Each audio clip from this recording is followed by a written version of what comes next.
Now let's look at the 7 systems. Some of these have been talked about, so it's not unusual. We're going to look at each of the systems in the context of our ability to connect the dots. So spatial intelligence, the first system, spatial intelligence. It's as if and some people have it, quite naturally. And I know, Catherine, you have this phenomenal spatial intelligence. You can go into a space and you can literally see it already designed, and what that looks like. I don't have that, I don't have the spatial intelligence. It's like you're able to, what is spatial intelligence? It's your ability to be able to think abstractly in multiple dimensions. So, it's often required in the field of architecture, interior design, aviation. Now, when you have spatial intelligence, remember I talked about we have 3 brains.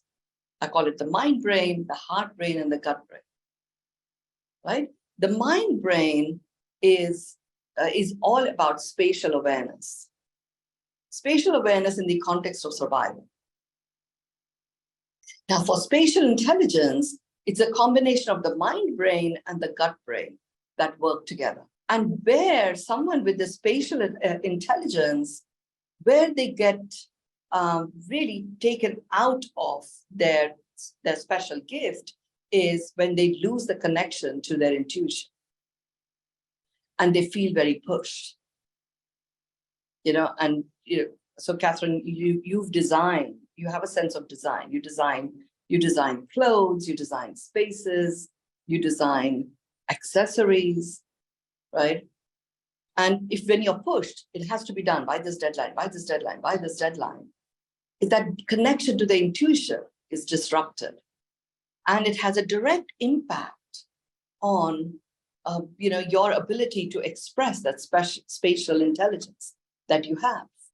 Now, once you understand that spatial intelligence is a system of connecting the dots of the awareness of the space itself that you're in and your intuitive connection to what the intention is of utilizing that space. A pilot also has quite a high spatial intelligence quotient. Fashion designer, architect. Now, the interesting thing is, I developed this, one of the gifts that I developed in one of my periods of silence was the ability to paint. And I started painting. And when I'm painting, I don't know if some of you might have actually seen me paint in Bali. I would have the canvas on this huge glass table that I had, and I would really be transported into a whole different realm. And I was very clear that I don't even think art, I enjoy it, but I don't think it with the intention to actually create it. And yet I would have these pieces of canvas and I would know how to work with it. Now, I often say to people, my art, my paintbrushes are crystals. So given that spatial intelligence is this literally the ability to abstractly work in multiple dimensions, the crystals really gave me an ability to express that, because my logical mind would keep coming in and interfering with this. Well, this is not how you use the brush, or this is not the way this color needs to be mixed, or all sorts of stuff. But I would be in the zone. My art quite intricate paintings have been created. There have been many layers to it, and you would think it would have taken me months to create that. And it often didn't. It just took maybe a few hours or a few days to get some of the fine tuning done to those paintings. But this intelligence system needed to be activated within me. We are born with it. We have the gift of all of the 7 systems. Spatial awareness is also very, very prevalent in many other living beings. They often operate from spatial awareness. Now, the thing to do is for you to consider for yourself, given that intelligence is the ability to connect the dots, I'm going to share with you these different systems. I'm going to share with you where I know I have utilized it, where I have examples and stories of others who have. Activate your intelligence gift and connect the dots for yourself. Identify what is special about you. Which of these intelligence systems is more developed, knowing that you have access to all 7. So you can activate them at any point in time. The second intelligence system that we are gifted with is a kinesthetic one. It's kinesthetic intelligence, which is really the body's intelligence, the ability to use your body in a way that you can enhance and enrich your own physical powers. And you're more aware of what's actually going on. So often athletes have got very strong kinesthetic intelligence. Runners have got strong kinesthetic intelligence. Now, in my world, or even dancers that are performing a routine, kinesthetic intelligence is strong. Now, from time to time, as you're growing up, you may find that certain intelligences were more prevalent. So when I engaged with this, I used to be a dancer. For the first 18 years of my life, I would spend 2 to 3 hours, several days a week, 4 to 6 days a week, doing Kathak, which is an Indian form of classical dance. And initially, I was being taught it by my mother, and other times I would just know what I wanted to do, and I would really be performing for myself. And I did big, large stage performances as well. And it's like in that, there are so many parts of your body come together to create one dance form. And you can imagine, an hour's performance or 2 hours performance has so many different variations of forms that gets displayed on the stage. And if you are actually going to work on that based on audience reaction, the form will actually not be very pleasing.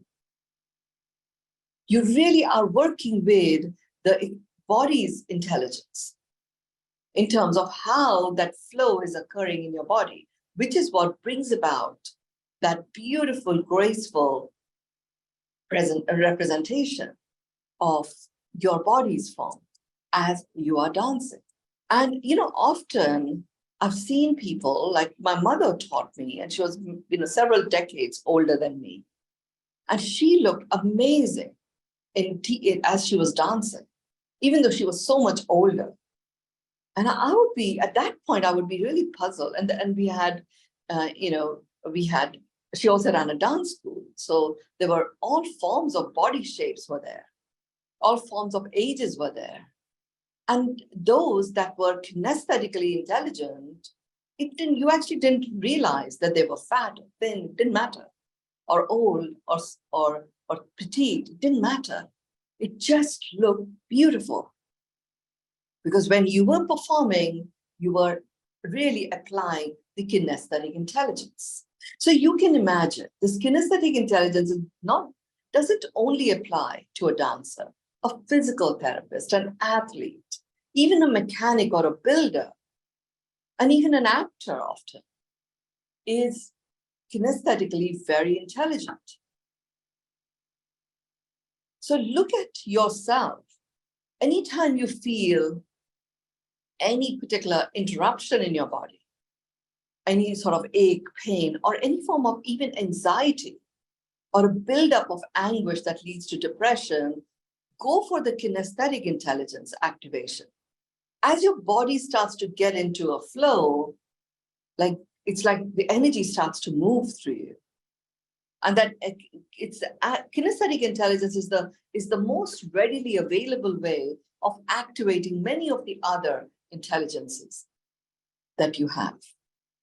So I recall, and that was like the time, that was the first interaction Catherine and I had, or the second interaction in Bali. There we are, we meet in Bali. We happen to be in the same fasting retreat resort.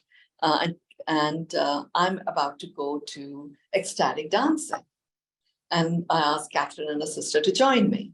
Now, and for the longest period, there I did, dance for 18 months, something went out with my back, and I was like in this, that girdle that they put like a frame around your back.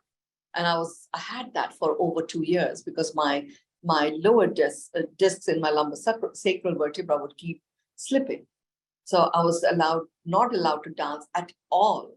So I finally gave up dancing and became, super academic and then super driven in my career and all of that, until, of course, I go to Bali. And Bali I made this choice, I'm going to live this extraordinary life. All aspects of life coexist. And I decided to do yoga. It was at the yoga barn. It was too late for any yoga classes. There was ecstatic dancing happening. So I go to ecstatic dancing. And initially, I couldn't move my body at all. I could tap my feet and sway a little. And it was like, my God, I would commandeer the whole stage for all those years. What happened here? It was the kinesthetic intelligence disconnect that happened. And ecstatic dancing, where you simply allow your body to move the way it wishes to move. It doesn't matter whether it matches the rhythm or not. Doesn't matter. Kinesthetic is not music. It is really body, related to your body. And that activates your kinesthetic intelligence. Very powerful. Spatial intelligence, without the kinesthetic intelligence, diminishes the value that you can have. So there you are, you get a pretty good sense of the space that you're in, what is possible, what can be achieved, and you're stiff and rigid. So you can only work so much. Or you can't quite go and, acquire that which is needed to utilize this space. Or you're really exhausted and you're a pilot, piloting this plane. It causes an issue. Really, we are gifted with these 7 systems of intelligence. Start connecting the dots for yourself. Which system is called for? And if you find that there are several systems I'm talking about which you aren't even utilizing, it's okay. You were born with them. You can activate them at any time.